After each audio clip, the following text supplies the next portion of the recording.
these days of Instagram, everybody is a traveler and influencer. What kind of traveler you are? A traveler for your own journey, a traveler to influence in some way, backpacker, luxury traveler. How do you classify yourself? I would say classify myself as a traveler for myself.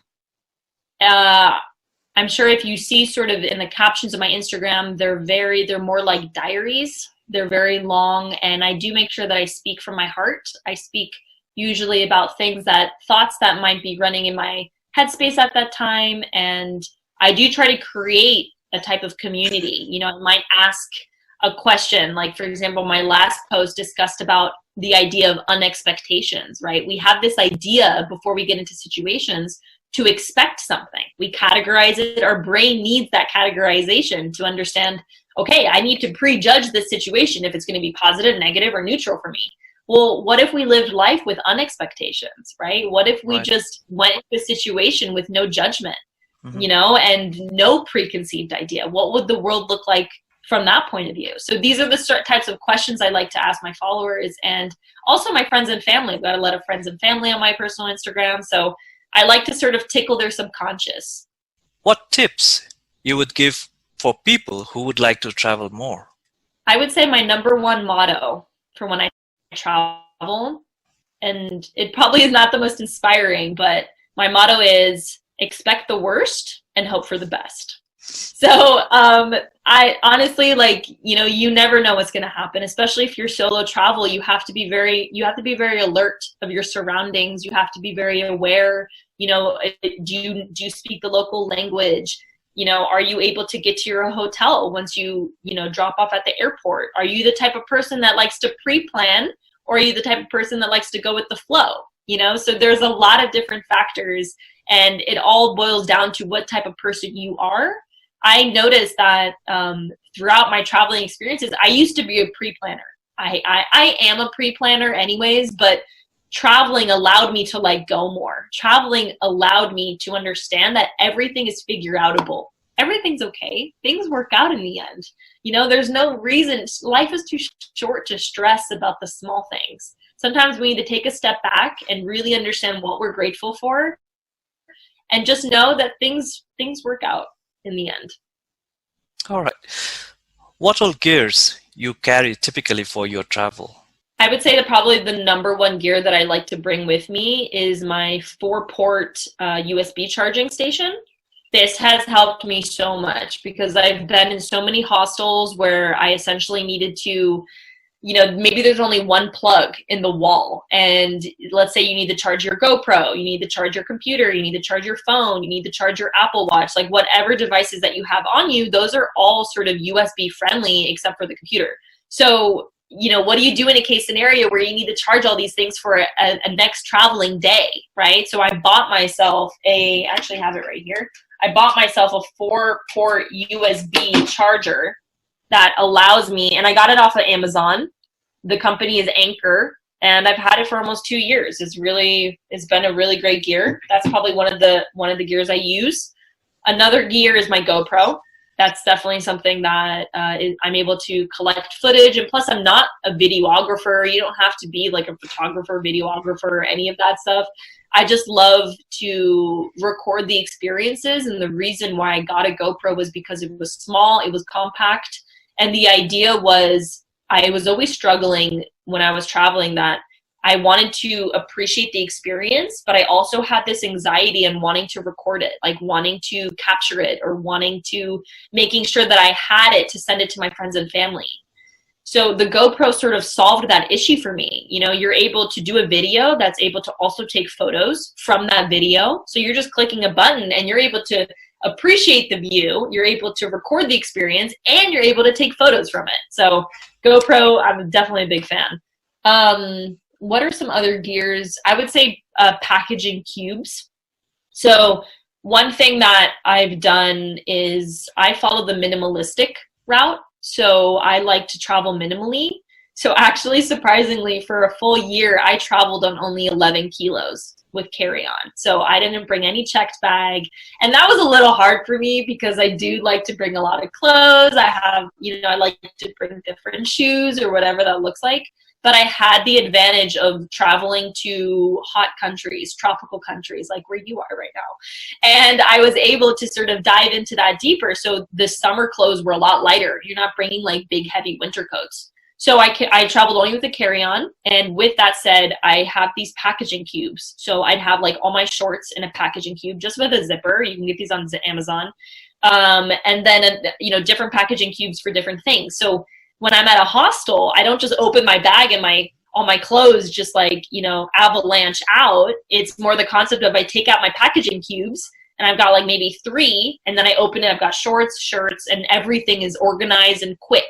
I think that's the concept. Like if you're traveling, especially if you're solo traveling, you might want to change your route, or you might want to go to another hostel if you don't like a certain hostel. So you need to be very understanding of the fact that you need to be quick and organized at the same time. I think that's it, I guess, on gear. I'm trying to think what else I might have, but those are definitely my top 3. Okay, great. Now, this is probably the most interesting question for travelers. How do you fund your travel? That is a very interesting question for travelers. I would say you can take 2 routes. So one of the routes I took was I was working a full-time job and I saved some money, but I didn't save enough because I knew that I wanted to test out the digital nomad route. So I didn't only want to travel. I wanted to work simultaneously and travel.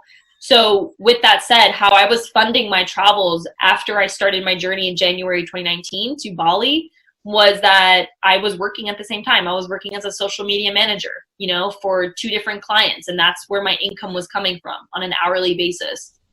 So I do tell a lot of people, I've met different travelers in different hostels and they were only traveling. So it was a little bit hard from the perspective of having to work while traveling, but that's a whole other discussion. You are a beach person or a mountain person? Beach. Definitely beach person. Yeah. All right. And what is your favorite beach wear? I guess for me, I would just like to jump in the water, get a little bit of sun. So I guess just like normal swimwear, just a bikini or something normal to put on. But that I can also play volleyball in. I like to be sporty if I'm at the beach, or like to sort of be ready for any case scenario. If I want to go climb a mountain or go climb something, I'm ready for that. So that's my perspective. Are you a tattoo person? I am not, but I love tattoos on other people. So I actually don't have any tattoos on me. I do respect people that do have tattoos, but personally for me, I change my mind way too much as a human. So it's hard for me to put something on my skin that's going to stay on there forever. But I'm more of a piercing person. Okay. Mina, as we know, the world is now struggling with COVID-19 pandemic. How are you coping as a traveler? Yeah, I'm coping. Let's just say I had plans. So I had returned from Colombia beginning of December back here. And this is where my family is. I'm fortunate enough to stay safe in my home and to not be spending money right now abroad. So I'm very thankful for that. I didn't get stuck somewhere in a different, city. I was able to come here during Christmas, and then COVID happened. But my original plan was mid-January, I was going to go to Sri Lanka, actually, and I was going to go to the Philippines. And then eventually India. India is actually supposed to happen in November for a wedding, so I don't know if that's going to happen. I don't know what that looks like. But in general, the way that I'm coping is I noticed that there was a time where my mental health was, affected by this, because Italy got hit real strong by this entire pandemic. And there were certain initiatives that we were doing in Nomads Giving Back. For example, we created a Facebook group forum for nomads during COVID. And I just started getting so up to date about what's happening during COVID. And I started becoming very overwhelmed. And I was like, you know what, let's take a step back. Like, what are things that make me happy? What are things that allow me to look inward and to gain that positive self, optimistic self that I am? And one of those things is just daydreaming about traveling. Like, I noticed that I was talking with a lot of different travel friends about this, and we were just talking about the mere fact of like, where do we want to go after this is over, even though we don't know when that is. But it's really nice to sort of talk about those conversations that instill hope and that allow us to think, yes, this hopefully will be over. We don't know when, but it's great for us to sort of think, where's our next step? Where's our next move? What does this look like? So the ways that I'm coping right now is I'm very fortunate to be here with my family, to watch Netflix, to have a job that allows me to not dwell in the situation, but allows me to be proactive. We're building conferences, we're tapping into a lot of people to help them understand, are you bored at home and do you want to give back? There's so many people that need your help. So that's sort of, I've been fortunate enough to have these distractions per se to sort of, stay up to date and to know that as soon as things are lifted, I think I'm still going to wait until I travel, because you never know if there could be like a second round, or you never know what can happen. So I'm definitely a cautious traveler. I'm not sort of like, okay, let's go. Like, I have a feeling many other people are going to be doing that, and I'm just going to kind of sit in the background. I'm just going to chill for a little bit, So Italy has been one of the worst hotspots when it comes to COVID-19. So how's things coming up in terms of travel? And what do you see how things will pan out for Italy in maybe another 6 months or in a year? So my gut is telling me that this year the beaches are going to be empty. Like, from a tourist perspective, I have a feeling that not many tourists are going to come to Italy. Of course, like, this sounds horrible, but it's great for us that want to enjoy the beach and we're not tourists. But I know that it's definitely, hitting a lot stronger than we would like to, the economy of Italy. And a lot of our economy does, survive off of tourism, especially Rome. It's one of the biggest hubs, and the thing is like, I'll go downtown and I'll probably meet like 1 to 2 Italians. The rest are tourists, on a daily basis. So I have a feeling that it's going to take some time for tourists to come back, to trust, and there's a lot of doubts with COVID. There aren't, many answers. Yes, do this. Yes, clean your hands. Yes, do this. But there's no real understanding of whether you can get it or not. So I have a feeling that doubt and fear is going to stop people from traveling over to Italy in the next, 3 to 6 months. What this looks like in a year, I don't know. It's super hard to know what this looks like. This is our first time in a situation like this. Like, this is a historic moment. This is going to be in history books, so it's very hard for us to take a step back to know what's to come, because we didn't even see this coming, right? All right. So what a traveler can do at this point of time to use his or her time productively? That's a great question. If I take my own experience, I've been sort of putting my own productive route of being a traveler on hold, because I know I'm coming from the point of providing social impact. And I know that, we need to be able to put our oxygen mask on first before we put the oxygen mask on other people. And as of right now, my priority is to help those in need. There's several people that don't have the means to earn money as of right now, and don't have the means to eat for a week or whatever that looks like. But for those that, may not be involved in the social impact sphere and that may want to understand what they can do now to be more productive on a traveling perspective, I would say, start brainstorming. So before I travel to a place, I like to know everything I can know about that place. So I will look at YouTube videos. I will bookmark articles. There's so many travel blogs out there. Like, there's so many people that provide such great insights and that are willing to share it for free. Like, that's the greatest part. You've got so many people that are like, go to this restaurant, go to this restaurant, go to that restaurant. And they're also catered to different niches. If you're a solo traveler, you can go to solo traveler blogs. If you're a couple, and you can go to couple traveling blogs. Like, you are able to seek these out. So I definitely recommend, using YouTube as a great resource. So I use Google Maps. So I don't know if you're familiar with Google Maps and the lists feature. So you're able to click on a location and you can star it and put it into your lists. So every list can have its own region. So I'll have, for example, Indonesia, and then under that, I'll have all these stars that are restaurants, hostels, you know, whatever that looks like, people maybe that I've met during my travels, and I'll star that. Another way that I do it is also through Instagram. So I will start following the hashtag. So let's say I want to go to Split, Croatia, which is definitely on my list. What was my plan this year, but we'll see what happens. I started following the hashtag Split Croatia.